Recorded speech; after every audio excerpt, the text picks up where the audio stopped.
Tetapi kalau kita lihat dari bagian upper face, ya, wajah ke atas, dari sebatas hidung ke atas ini, terlihat sekali bahwa nyaris tanpa ekspresi, tetapi begitu kita gabungkan dengan suara, jadi aspek nonverbal lainnya yang kita gabungkan selain untuk wajahnya aja, itu adalah suaranya Pak Jenderal ini gitu ya.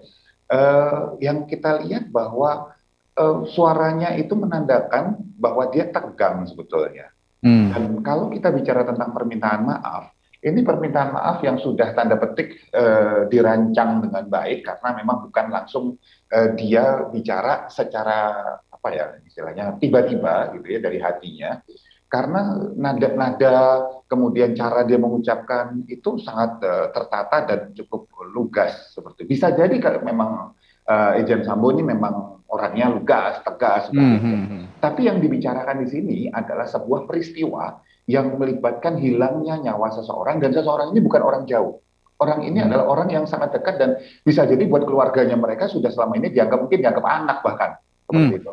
Nah, menariknya apa? Ketika jadi gini, kalau yang namanya permintaan maaf atau bela sungkawa itu kan nggak bisa dipaksa.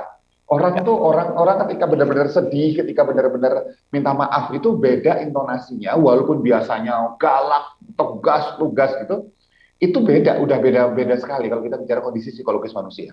Ya, nah Ya. plus di akhir kalimat yang ditampilkan ada istilahnya bagian bahasa yang menyebutkan bahwa seperti kata tanda petik kayak kata tapi terlepas gitu ya dari Ya. peristiwa, Hmm. peristiwa atau perbuatan yang dilakukan dia, istilah gitu. Nah, menariknya apa dari model komunikasi ini?